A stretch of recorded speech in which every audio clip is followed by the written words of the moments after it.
సమావేశానికి విచ్చేసినటువంటి విశిష్ట అతిథులు శ్రీ కట్ట కళాధర్ రెడ్డి గారికి హృదయపూర్వకంగా అభినందన తెలుపుతున్నాను. ఎందుకంటే ఎక్కడో ధ్యానం చేసి మన వరకు వచ్చి మనం హిమాలయాల వరకు మనం ధ్యానం చేసిన వాళ్ళు ముందు ఉండడం ఒక సంతోషకరం. నా పేరు పి సుధాకర్. నేను కేసుపల్లి గెస్ట్ హెడ్ మాస్టర్గా పనిచేస్తున్నాను. సార్ నాకు చాలా పరిచయం, దాదాపు 25 years నుంచి పరిచయం. సార్ ఉన్నప్పుడు కాంప్లెక్స్ హెడ్ మాస్టర్గా ఉండే. ప్రతి నెల మాకు మీటింగ్ ఉంటుంది. ఆ మీటింగ్లో దాదాపు 50 వరకు టీచర్స్ మేము ఉంటాము.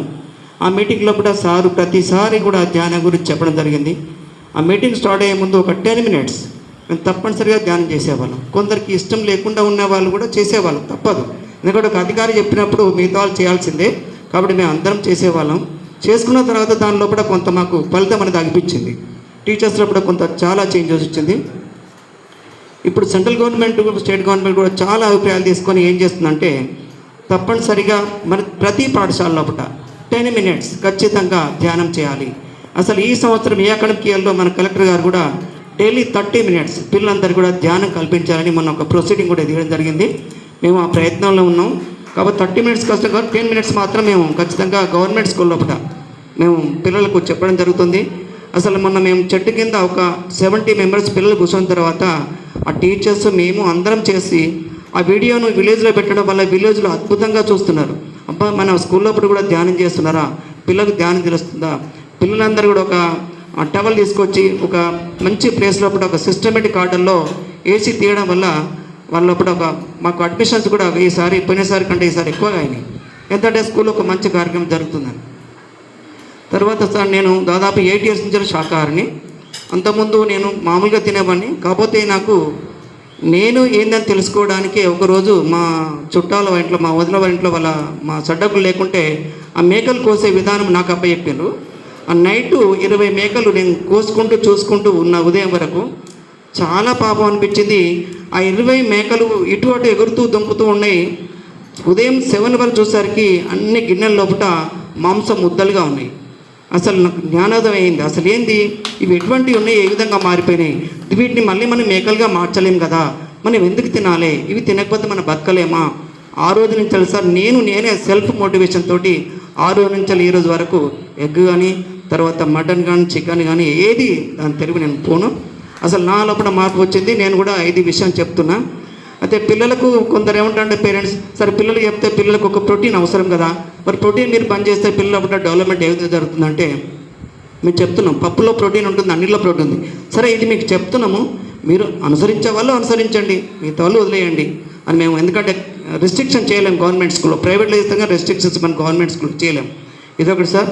నాకు ప్రధానంగా ఏంటంటే రాజేందర్ సారే దీనికి అద్భుతంగా నాకు ప్రతి కాంప్లెక్స్ పెట్టినప్పుడు చెప్పడం వల్ల ఇది నేను సైన్స్ టీచర్ను, దీని వ్యతిరేకి నేను. ఆధ్యాత్మికము, గురువు, దేవుడు అనేది నాకు వ్యతిరేకము.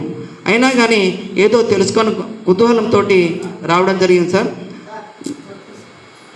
నా విషయం లోపల ఒక్క నిమిషం సార్, నేను ఎప్పుడైనా కానీ కిషన్ రెడ్డి సార్ ఈ కార్యక్రమానికి ముఖ్య అతిథుల్లో ఒకరు వరంగల్ జిల్లా పిఎస్ఎస్ఎం అధ్యక్షులు కిషన్ రెడ్డి గారిని వేదికపైకి ఆహ్వానిస్తున్నాం. అదేవిధంగా జనరల్ సెక్రటరీ యాకూబ్ గారిని కూడా వేదికపైకి ఆహ్వానిస్తున్నాం. నేను మూర్తి సారు, కిషన్ రెడ్డి సార్ ద్వారానే ఈ ధ్యాన ప్రయాణము మొదలైంది. వారిద్దరి ఆధ్వర్యంలోనే వారిద్దరికి కూడా నేను ఈ సందర్భంగా కృతజ్ఞత తెలియజేస్తున్నాను. Thank you sir. Kishan Reddy sir గారు మిమ్మల్ని వరంగల్లో నేను చూశాను సార్.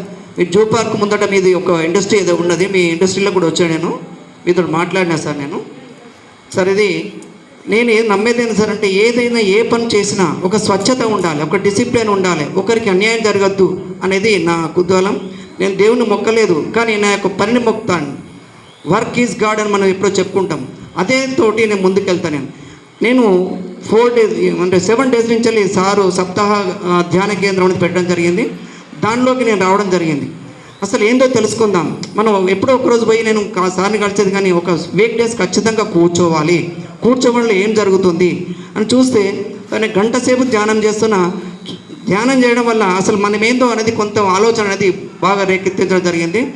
కాబట్టి ఈ 8 days 1 day కూడా నేను మిస్ కాలేదు.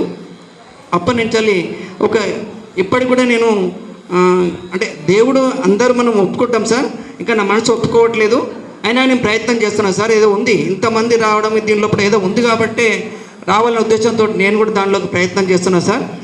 సార్తో కూడా రాత్రి మాట్లాడినా, ఇట్లా డిస్కషన్ చేసిన మేము డిస్కషన్ లోపల ఏదో ఒక రిజల్ట్ వస్తుంది సార్ ఖచ్చితంగా. కాబట్టి ఇక్కడికి విచ్చేసినటువంటి పెద్దలందరికీ మరొకసారి నమస్కారం తెలుస్తూ మాకు జ్ఞానాన్ని పంచడానికి మీరు ఇక్కడికి వచ్చినందుకు మరొకసారి ప్రయత్నం చేస్తూ, ఇంకా ఎవరైతే మాస్టర్స్ ఉన్నారో సార్ వాళ్ళు అద్భుతంగా చెప్తున్నారు.